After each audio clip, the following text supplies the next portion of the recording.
Hello, Chrono Feather Crew. It's me, Tibo the Toucan.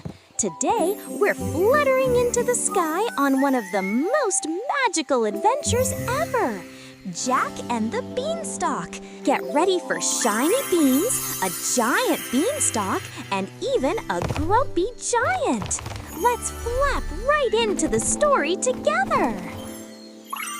Tibo the Toucan flies so high, swing through the lush blue sky. Arms of legs dance around, joyful laughs, we glad that we found.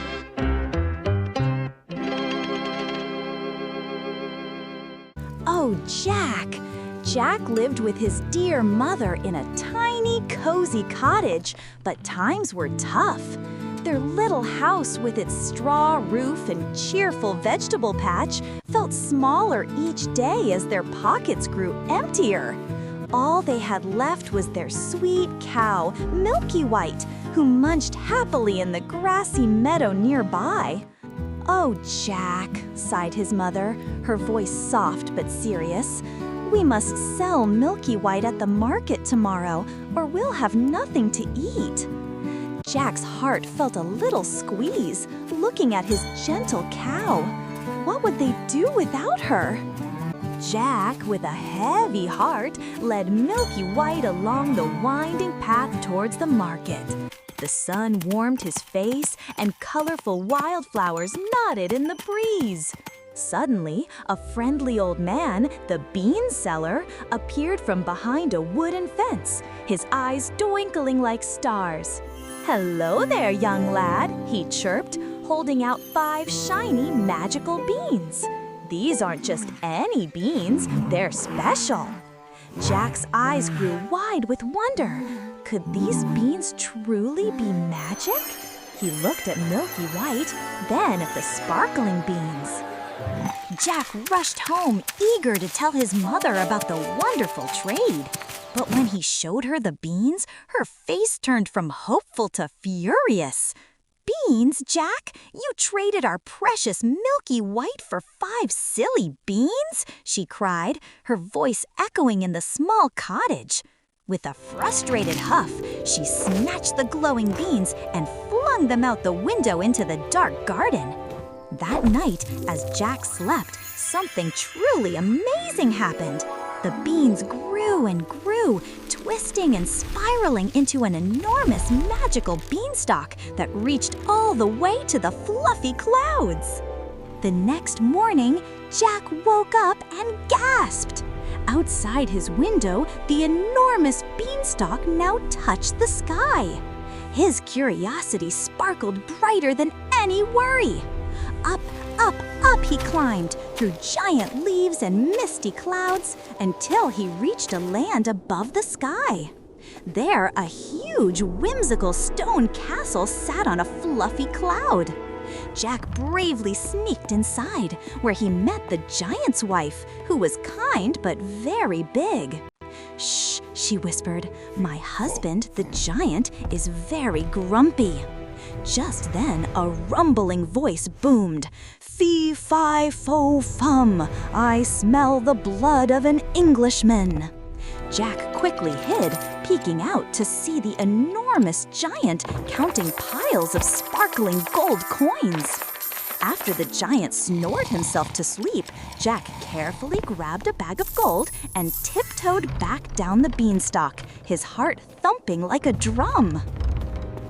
Soon, the gold coins ran out, and Jack felt brave enough to climb the beanstalk again.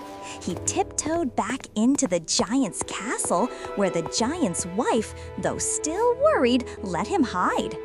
This time, Jack saw something even more amazing.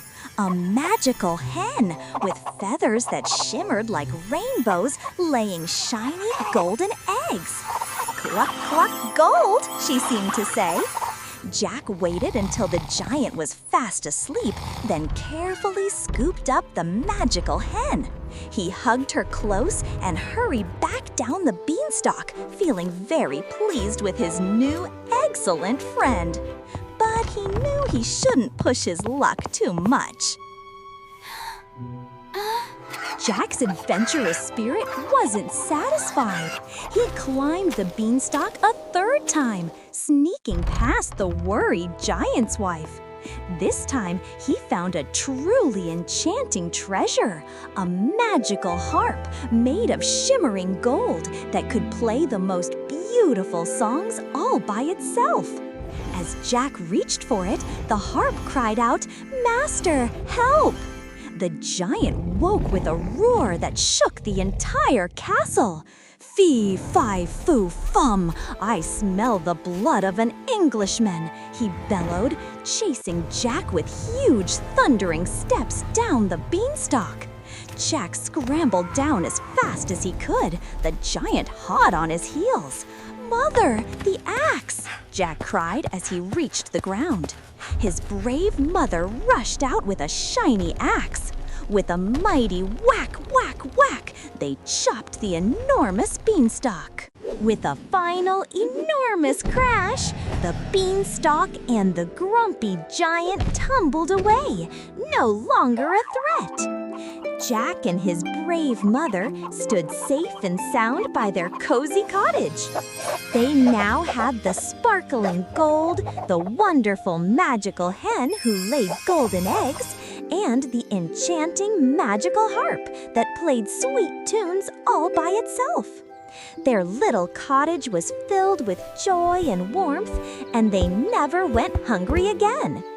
Jack learned that while being brave can bring great rewards, it's always best to think things through and listen to wise advice. Remember, being brave is wonderful, but always think smart and listen to good advice. Wow, what a sky-high adventure that was! Jack showed us how courage and quick thinking can change everything. Remember, Chrono Feather Crew, being brave is wonderful, but it's just as important to listen to wise advice. Until our next adventure together, keep your feathers bright and your curiosity soaring. Tibo the Toucan, signing off. If you liked learning with me, give that like button a big peck and flap on over to subscribe so you never miss our next journey. And guess what? I've got free worksheets and activities waiting just for you at tibothetoucan.com. So spread your wings and keep learning. I'll see you again soon.